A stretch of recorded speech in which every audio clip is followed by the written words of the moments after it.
The river smelled like iron and wet wood the day he kept coming back. Morning light lay flat on the water, turning the current to a sheet of muted silver. And at the bank, the tall grass brushed his knees with the dry hiss of dead summer. He had a jacket gone thin at the elbows, hands that still smelled faintly of oil, and a face that folded with the same lines he had seen in the mirror for 20 years. People in the village noticed him because he went where others went once and left. He searched the banks with a net, with a flashlight, with a patience that looked like stubbornness and grief braided into one. For years, he had been the man who tuned engines for a living and tuned out of the town for the same reason. The missing boy had been his son. The current of the river had swallowed a name and left a hole that no amount of noise could fill. A rescue team had come and gone. The police had closed a file and a life.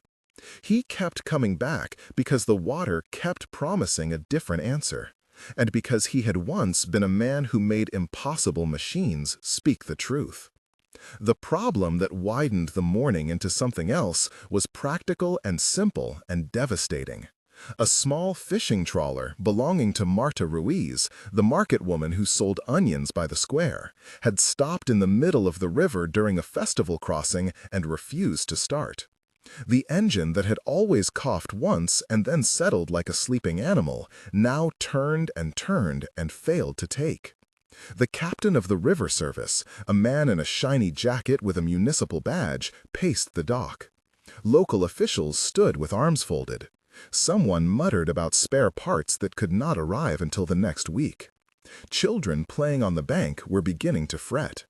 Inside the trawler sat a child with a fever, a woman who had to get supplies to a clinic. The town was small, and the river was the town. When the governor of the market stormed over, fingers sharpened with impatience, he barked that nothing could hold the procession. Nobody could explain why the boat acted like it had lost its appetite for life. He stood among them with his jacket and his hands and asked only if he could look. People laughed.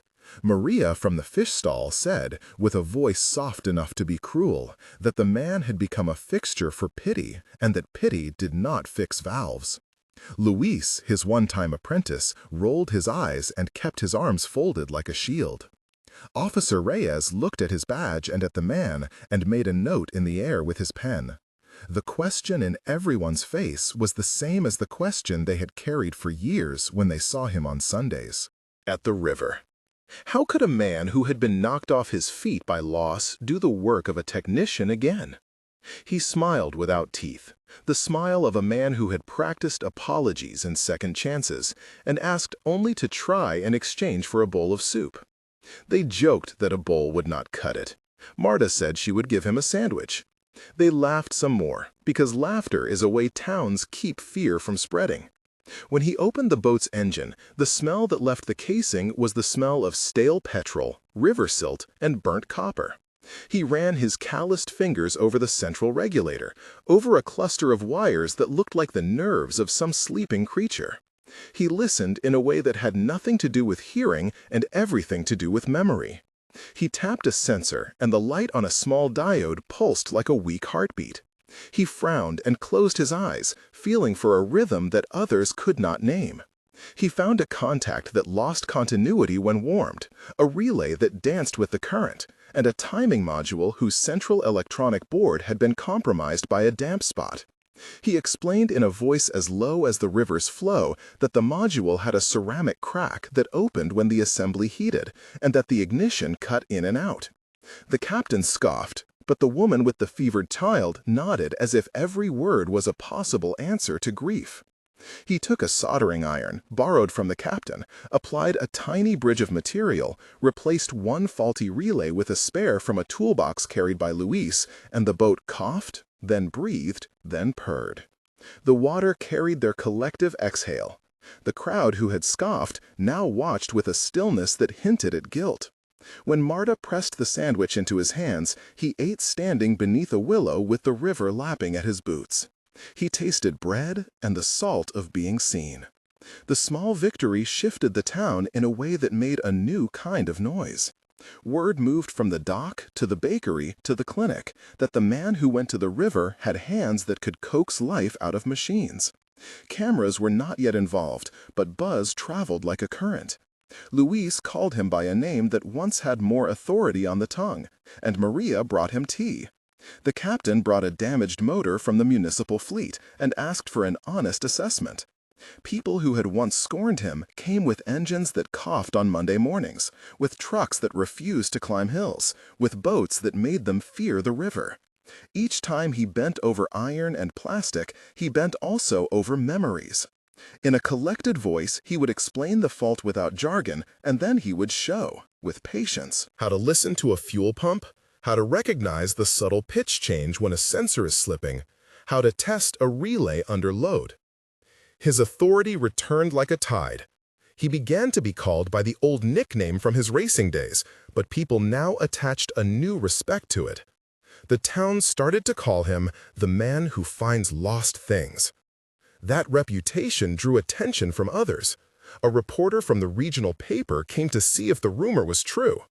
Samir, the journalist, had a camera and a soft pen and the obligation of the curious.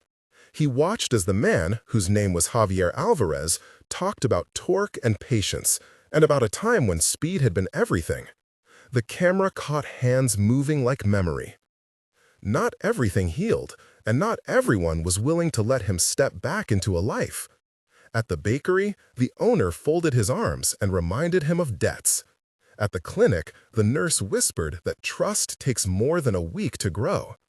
There were plenty who still believed that the grief made him unreliable, as if heartbreak made one less precise with a wrench. Javier understood the suspicion. He also understood how grief lodges in small things and makes them heavy. When a silver car with a locked steering column arrived, and the driver, a woman named Elena, who was the sister he had left behind when he started drifting, asked if he could help, the town paused to watch that too. Elena's voice carried the same grain she had always had when she was angry or frightened. She accused him of disappearing the day the river claimed a life and asked why he was back, as if return was a currency he had spent. He took the accusation like a tool and set it down next to his work. He could not explain the cost of the nights he spent scanning the surface for a face who might be a ghost. He only fixed the car so Elena could pick up a medicine, and in the small precision of the task, she saw that his hands still remembered how to be careful. Backstory deserves a room of its own. Javier had been a mechanic for as long as he could remember. He had worked on race engines in his 20s, hands swift and precise, able to bring a dying motor back to life with a patience that looked like hunger. He had married young and had a son, Mateo, who chased grease with the same curiosity and stitched his small fingers under the bell of wrenches. One rainy night, years ago, a trip across the river to bring medicines failed because of a light that was not there and an engine that coughed less than it should. A small boat and a larger one had met in the fog. Mateo had been carried out like a call lost on the phone. The rescue. Divers looked and found only a scrap of jacket. The town murmured about currents and bad luck. Javier blamed himself and tried to fix what could not be fixed. He left the garage and the competitions and walked toward the banks, looking for a buoy in every ripple. He slept in the back of his van some nights, in a bench seat other nights, and kept turning bolts for anyone who would let him in. He refused money that felt like pity and accepted food and tools instead. In days that stuck to memory, he tried to describe the sound of the river when it takes something. He learned that grief is not a storm that passes. It is a machine that refuses to start until something is mended within.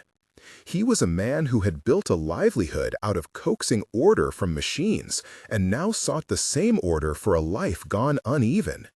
This part of him was 850 characters of a life that explained the silent rituals he performed at the river. There was a figure who argued against Javier's return with a stubbornness that had lived in the town's core. That figure was Mayor Ortega, a man who had once hired Javier for municipal races and had later found it easier to remove an uncomfortable presence from the town's public life than to address the petty humiliations of loss. Ortega carried records and an eye for political risk.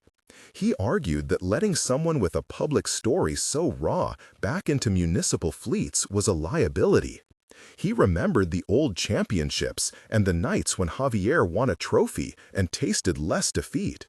He also remembered the public questions after the accident and the way the town had shifted sympathy like a cloak depending on who was looking. Ortega offered assistance sparingly, with a contract to keep things tidy and the town's reputation intact. He preferred neat ends. His objections to Javier were not cruelty alone. They were a calculus of public perception, fear of disruption, and the politics of accountability. In 650 characters, it is possible to say that Ortega saw the world as a set of levers to be managed. He feared the unpredictable truth of a man who had nothing to lose and everything to prove.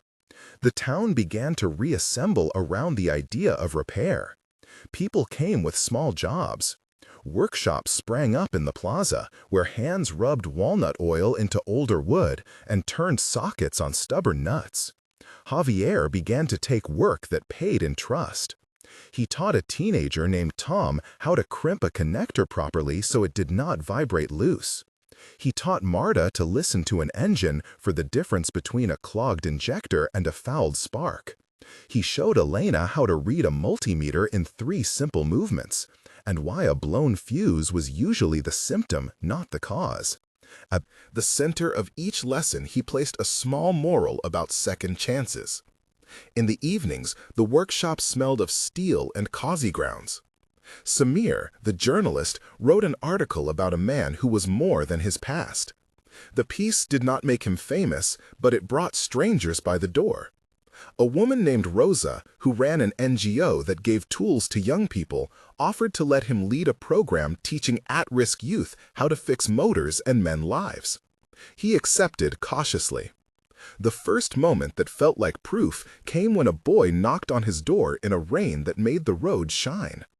The boy was thin, with a face that had the same high cheekbones Mateo had had, with a short scar on the left eyebrow and a haircut that suggested a life in transit. He carried a tattered backpack and an old photograph frayed at the edges. He said his name was Mateo Alvarez and that he had been in an orphanage across the Delta and had finally found an address scribbled on a paper that said only workshop and a phone number. He asked simply if Javier was home. Javier's hands, that had become steady with practice, trembled. The boy's voice was small and uncertain and contained 1,000 questions. The crowd at the door named with hushed voices the moment for what it might become. Maria stepped back as if to make room for something that might be real. Luis swallowed. Elena closed her mouth as if words could create or destroy. The boy set his backpack down and looked at Javier like a man at a machine trying to read the sound it might make when it recognizes its maker. What followed was an exchange that stretched and folded like an engine being warmed for a test. It was a mix of questions, refusals, insistences, and an odd ritual of repair, as if identity could be soldered back together with evidence and memory. There were at least 12 back and forths in the first 10 minutes. Javier asked where the boy had been the night the tide rose and who had taught him to knot a fishing line with a left-handed twist. Mateo answered with a halting honesty about a series of places that smelled like bleach and bread, and that every man had a name for nights. He did not know the exact coordinates of the accident, only that a small boat had been there and that he had been taken from people who smelled like tar. Javier accused, then apologized. He asked if Mateo remembered the nickname his grandfather used to give drivers who could hold a line on a curve. Mateo laughed with teeth that were too new and said he did not know the races, but he had once watched someone dance with a steering wheel in a dream. Elena asked if he had papers. The boy pulled out a rumpled photograph that showed a small man, a younger Javier, holding a boy by the river with a tire upside down nearby. The picture had the intimacy of a life that had once been normal. It had been taken before the water took its toll. Testing a claim is a technical affair and a human one. First, they compared small things. Javier asked about a mark behind the ear that Mateo had from a scraped fall. He asked who tucked him in when thunder came. Mateo spoke of a lullaby he could not hum fully and the smell of machine oil in his sleep. He described a rusted keychain with a blue enamel racing emblem that had left brown stains on fingers. He could not name the title of a song Javier used to hum, but when Javier hummed it, the boy closed his eyes and the mouth changed shape like a motor finding rhythm. Then came the practical proof. Javier asked the boy to help him with a carburetor outside, an old piece of equipment he had kept as a teaching tool. It was a messy job and required touch and patience rather than documents. He showed the boy how to lay a gasket without wrinkles, how to adjust the idle by ear, how to replace a needle valve with a hand that did not panic. The exchange had close to 14 turns, each instruction followed by a question and then by a demonstration.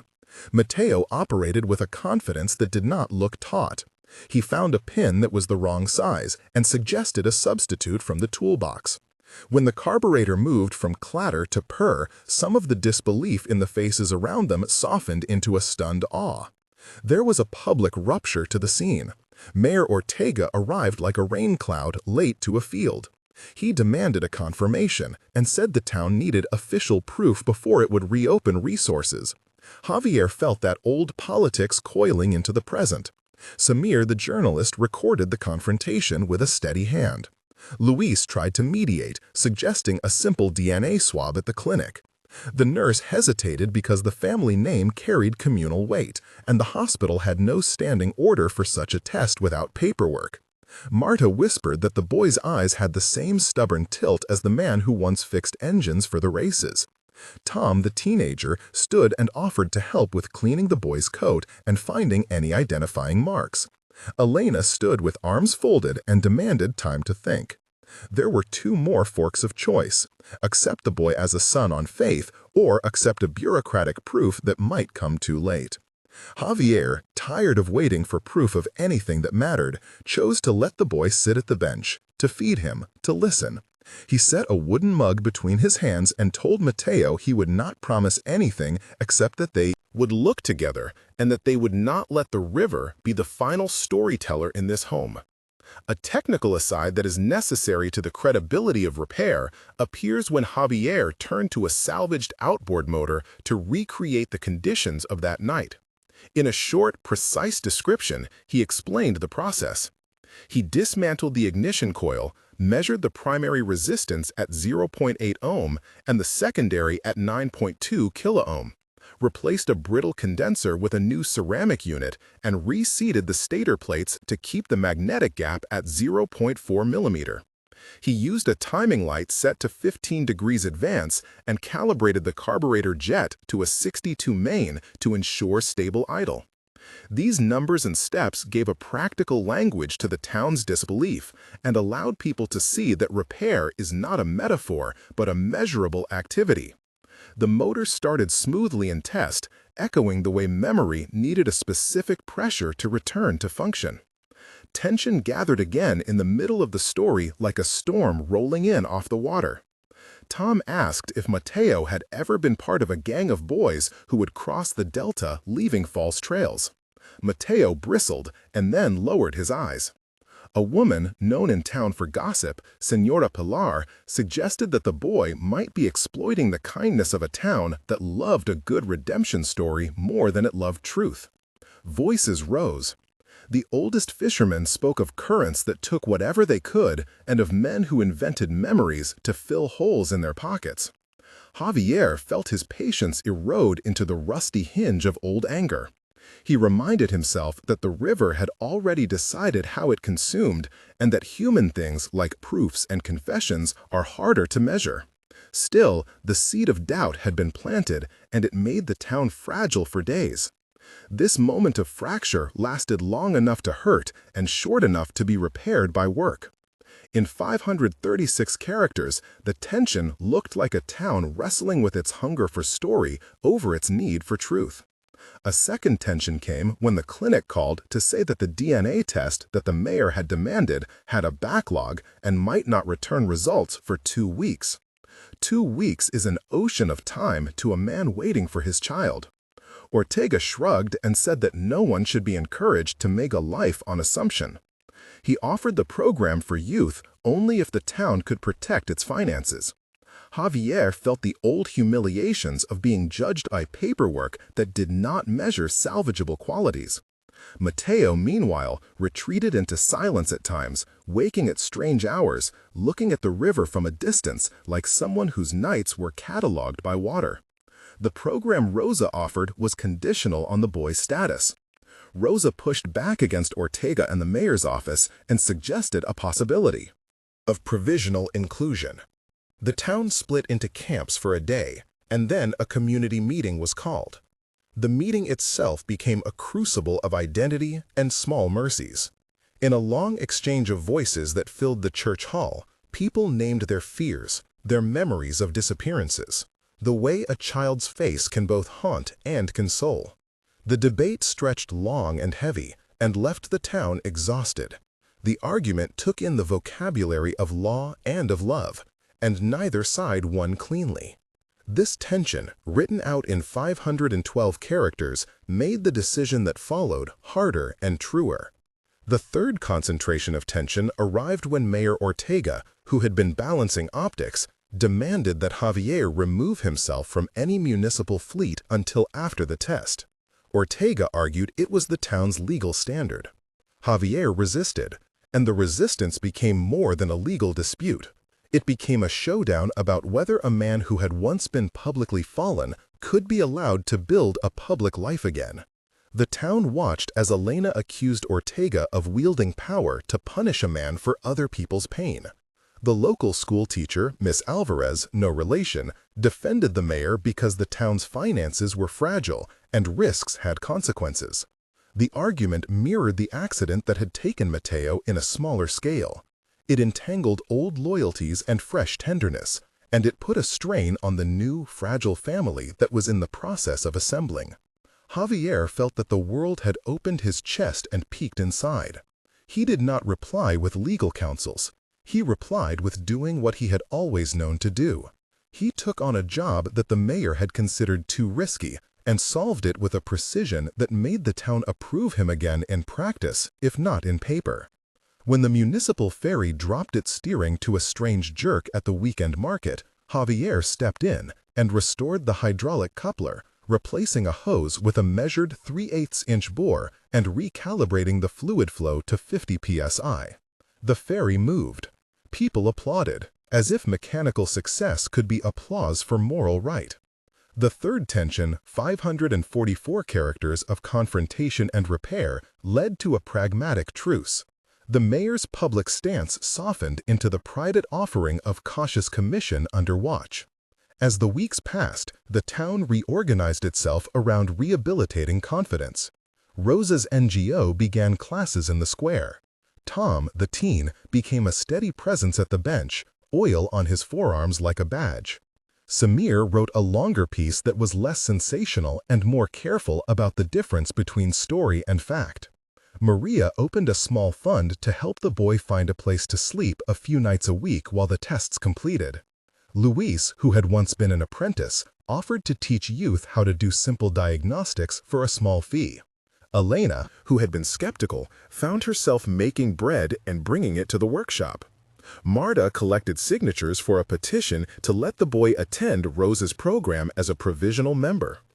Officer Reyes, who had seen too many small tragedies close like the lids of jars, stood quietly and allowed a provisional escort to the clinic for the tests. Those were the names, and they moved through the story with practical steps, each contributing a small but vital action. The final test came in the form of a public challenge. A delivery truck carrying supplies for the clinic was stranded on a steep grade outside town. It had a central computer that controlled engine mapping and a sensor array that kept throwing codes. The problem threatened to interrupt the clinic's supply route the next morning. The mayor, now touchingly reluctant, suggested that Javier undertake the fix as a public demonstration, that if the town placed trust in him, it would be repaid. Javier accepted because there was no other way to show what he could do. He organized a team of helpers with 8 named people present to assist. Tom held a flashlight. Luis passed sockets. Marta brought sandwiches. Samir documented everything. Officer Reyes kept traffic from crowding the work area. Tom's hands trembled at first, but steadied. Elena watched like someone counting breaths. The truck's ECU displayed a fault code that spelled itself in a small line of numbers. He described in clear terms how a faulty mass airflow sensor could erroneously signal a lean condition because of intermittent grounding. He measured the sensor at 1.5 volts steady and discovered spikes when the engine warmed. He cleaned the connector pins, applied a dielectric compound, replaced a corroded ground strap, and reflashed a temporary map to account for the drop in airflow gain. The procedure took 22 measured steps and a patience that was teachable. The mechanic's explanation covered 285 characters of process and rationale, which gave bystanders a window into method and credibility. When the truck roared back to life and climbed the grade, applause broke like a tide. Mateo clapped too, and something like recognition brightened his small face. The decisive moment in identity came after the truck was fixed and the town had celebrated the return of 2 days of clinic supplies. In a private corner of the workshop, Javier and Mateo sat with a cup of coffee each and a rusted wrench between them. They spoke in small sentences. Mateo asked about the river and what it had been like the day the water took him. Javier told one memory, and the boy filled in a detail that made Javier's chest collapse and refill like a bell. Mateo knew the name of a seamstress who had patched his jacket weeks later, and the man who gave him a bent coin to keep. He remembered being soothingly told a lullaby with the wrong words. He recalled the scent of a certain lemon oil his father used on tools. Javier laughed and cried in the same breath. They looked at the torn photograph again, and then at the scar behind Mateo's ear. The last proof came not from machines, but from an odd human fact. Javier took out an old trophy from a chest and handed it to the boy. The trophy had a small scratch along the rim in the shape of a crescent. Mateo, without hesitation, took a rag, rubbed the metal, and revealed a tiny engraving on the base that had always been hidden. He read the year aloud, and the crowd listened. The town felt the knot hold. The sequence of tension and tenderness that had held them all loosened. The epilogue began with small, measurable changes, and then widened into the legacy. 1 month after Mateo knocked on the door, the provisional acceptance became a community program in name with a modest budget. The workshop had registered as a learning center for vocational training in partnership with Rosa's NGO. The program had enrolled 15 young people, offering weekly classes on diagnostics, simple welding, and the ethics of repair. Javier taught the principal module, listening to machines and listening to people. The clinic recorded a 20% reduction in missed supply deliveries because local drivers learned basic field fixes from workshop volunteers. A local microloan fund committed $1,000 to purchase tools for students who could not afford them. The town's municipal office grudgingly provided storage for equipment in exchange for a promise to keep records and insurance. These first-month results showed the tangible benefit of trust and the small arithmetic of repair. The boy Mateo had a spare room in Elena's house and a schedule to attend school and workshops. He started to sleep without waking to check the river. The town measured progress in numbers small enough to manage and large enough to matter. 3 months later, the program had grown into something steadier. 35 young people had cycled through lessons. 2 small businesses had been supported when trainees fixed their engines for community rates. The workshop registered its first paid contract with a delivery cooperative and employed 3 part-time apprentices. Samir's updated article had reached a broader audience and led to a modest grant from a regional foundation for vocational education. A television crew came, but left moved by the practical work rather than spectacle.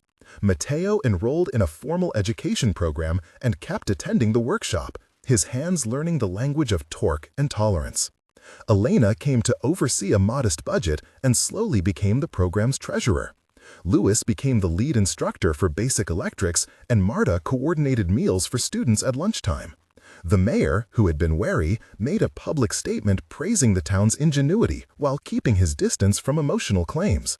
The program tracked metrics and found an increase in local employment of 5% and a drop in petty theft attributed to idle youth. The town began to talk about the workshop as a place where machines and people were mended in equal measure. 6 months later, the legacy found its shape. The workshop had moved into a refurbished warehouse by the river that used to store nets and empty crates. It became a registered social enterprise with a board that included Javier, Rosa, Elena, Luis, Tom, Marta, and Officer Reyes. The program had trained 70 young people and directly placed 22 in apprenticeships or jobs. The river was still the river and kept its secrets, but the town now had a steady beacon. The workshop offered a weekend clinic for small repairs for those who could not afford them, and the municipal fleet recorded a maintenance cost drop of 12% because drivers had access to local trained hands. Mateo, who had reconnected slowly with school, started to teach a beginner's class on the ethics of repair, explaining how machines and people both deserve care rather than punishment. He spoke about the river sometimes and about the strange tenderness of being found. His presence, which had begun as a knock on a rainy night, became a center of a hopeful, complicated story about belonging. In public, the town told the narrative in a few lines and some numbers. It said that a council of neighbors and volunteers had transformed a grief into a program that trained vulnerable youth and helped the town's economy. It named those who had shown practical courage. Rosa's NGO had documented the impact with a report that included case studies and suggestions for replication. The report listed 70 trainees, 22 placements, a 12% fleet savings, 3 repaired community ferries, and a small trust fund started for emergency boat parts. These were the proofs that made funders listen and made more towns consider copying the model. In private, the story kept its tenderness. Javier and Mateo walked the river once a week at dusk and sometimes sat on the dock in silence. The river still smelled like iron and wet wood, but now carried voices that were less hollow with asking. The final sentences deserve a memory that lasts. The workshop still had a plaque hammered into the wall with names of those who helped build it. The plaque included ordinary entries like Maria Ruiz and Officer Reyes, and a small line that said in plain type that a boy had knocked on a door and a town had chosen to believe enough to act. People came to the program not because they expected miracles, but because they knew how steady work can be. In the end, the town learned a measure that is often overlooked. Machines respond to being listened to. People respond too. A community remembered that redemption looks less like a single triumphant moment and more like the accumulation of small, trusted acts. If you are moved by this story, consider leaving a note for someone who deserves a second chance, and perhaps visit programs like Rosa's in your own region. Subscribe to channels that tell these quiet stories so practices that repair both vehicles and lives can spread. Remember this last image. A pair of oily hands lifting a small boy to see the engine that had long ago failed and now purred. 2 people learning again how to start.